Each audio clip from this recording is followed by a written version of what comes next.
मुझे बड़ी अफसोस से कहना पड़ रहा है कि हिमाचल प्रदेश में 2 और कोरोना वायरस पॉजिटिव केसेस निकले हैं। कुल मिला के इस वक्त अस्पताल में 18 लोग उपचाराधीन हैं। हिमाचल में कुल मिला के 35 केसेस हुए हैं। जो कल 2 केसेस हुए हैं, दोनों पंजाब केसरी का दफ्तर जलंधर में स्थित में काम कर रहे थे और उनमें से एक sub editor Jawali sub division में रहने वाला है और दूसरा जो क्लर्क जो पटियाट सब डिवीजन चंबा में रहने वाला है। ये पहले से ही क्वारंटाइन में था।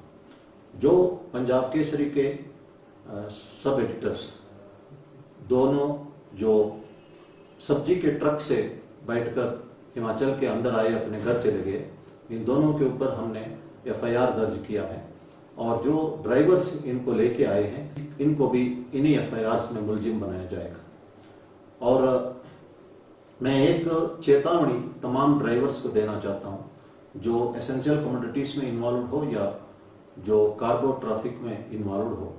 ये अगर किसी दूसरे राज्य से व्यक्ति को अंदर लाने का प्रयास करेंगे उनके ऊपर एफआईआर होगा और जो अंदर आने का प्रयास करेगा उसके ऊपर भी कड़ी कार्रवाई होगी।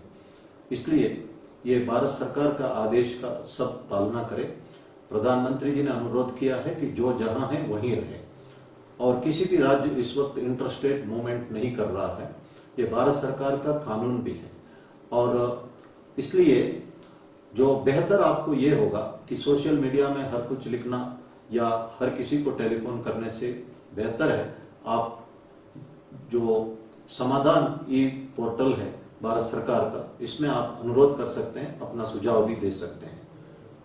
और मैं ये कहना चाहता हूं कि जो लॉकडाउन पीरियड हमारे लिए आत्ममंथन करने का एक सुनहरा मौका दिया है।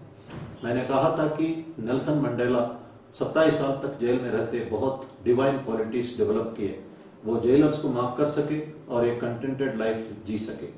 और इसीलिए महात्मा गांधी जी ने भी कहा है, you be the change which you wish to see in the world. His Holiness Dalai Lama ji ने भी कहा कि विश्व शांति के लिए हर एक इंसान में बदलाव आना है। ये बहुत मुश्किल है लेकिन इसके बिना कोई ऑप्शन भी नहीं है।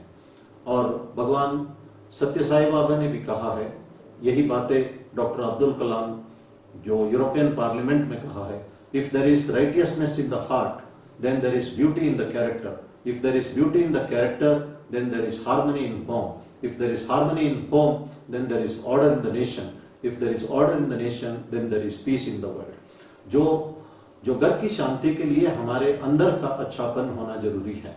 मैं कहना चाहता हूं कि दूसरों का व्यवहार के लिए हम अपने आप जिम्मेदार होंगे। मैं एक एग्जाम्पल देना चाहता हूं। एक सास और बहू आपस में इनकी नहीं बनती, रोज एक दूसरे को टॉर्चर करना, गालियां देना चलते रहा। बहू का इरादा बड़ा साफ था, सास चंगी होवे नहीं तो फोटो टंगी होवे। बहू का एक दोस्त था जो जड़ी बूटी बेचने वाला था। बहू सीधा उसके पास गई और कहने लगी कि मुझे एक ऐसी चीज दे दो जो चाय में डालते ही सासू माँ की सांस बंद हो जाए। जड़ी बूटी वाले ने कहा कि ऐसा करोगे तो आप जेल जाओगे, इसलिए मैं एक दूसरी चीज स्लो पॉइजन देता हूँ, रोज चाय में डाल के दे दो, 1 महीने में कमजोर होते तुम्हारी सास मर जाएगी। लेकिन आपके ऊपर डाउट नहीं आना चाहिए, इसलिए सासू माँ से बना के रखे ताकि कोई ये ना कह सके कि बहू ऐसा काम कर सकती है। बहू ने पहला डोज दिया, बहू डर गई, इसलिए सासू माँ को खुश करने के लिए कुछ कदम उठाए। अगला दिन कुछ और तरीके उन्होंने अपनाया सासू माँ को खुश करने के लिए। 1 हफ्ता हुआ तो सासू माँ कहने लगी मेरी बहू बहुत अच्छी है, मुझे गलतफहमी हुई है। 15 दिन हो गया तो सासू माँ कहने लगी कि मैं किस्मत वाली हूं कि इतना अच्छा बहू मुझे मिली है। जब 25 दिन हो गया कि सासू माँ बहू का काम बहू सासू माँ का काम करने लगे। जब 30 दिन हो गया तो सासू माँ और बहू एक दूसरे से आधा घंटे से ज्यादा छोड़ नहीं सकते, इतना प्यार मोहब्बत आपस में हुई। बहू सीधा उस जड़ी बूटी बेचने वाले के पास गई और कहने लगी कि मैंने आखिरी डोज दे दिया, कल सवेरे सासू माँ मर जाएगी और लेकिन मैं उससे इतना प्यार करता हूं कि मैं उसके बिना जी नहीं सकती हूं, आप कुछ तो करो। जड़ी बूटी वाले ने कहा कि ये मुझे शुरू में ही पता था, इसलिए मैंने शुरू में ही तंदुरुस्ती का टॉनिक दिया था। आपकी सासू माँ रोज से रोज जो है तंदुरुस्त होती जा रही है।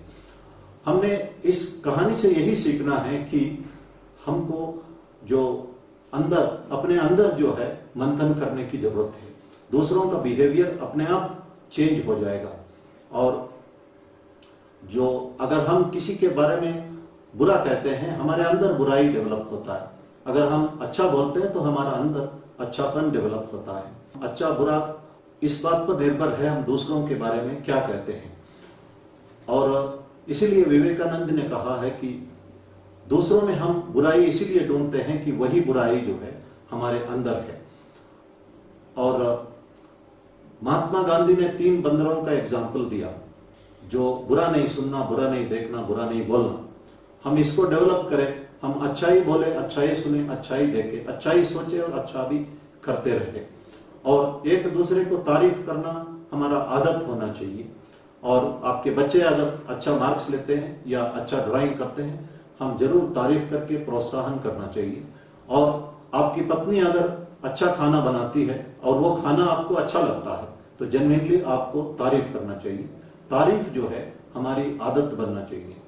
और ये महामारी का जो लॉकडाउन है हमें एक अपॉर्चुनिटी भी साबित हुआ है अपने अंदर देखने के लिए और अपने आप को सुधारने के लिए। दुनिया भर इस वक्त लोग अपने घर में बैठे हैं, करोड़ों लोग आत्ममंथन कर रहे हैं। और ये भी एक अपॉर्चुनिटी के तौर पर साबित हो रहा है। और मैं उम्मीद करता हूं कि महात्मा गांधी और भगवान श्री सत्य साई बाबा और हिज होलीनेस दलाई लामा जी ने जो कहा वो सत्य होगा।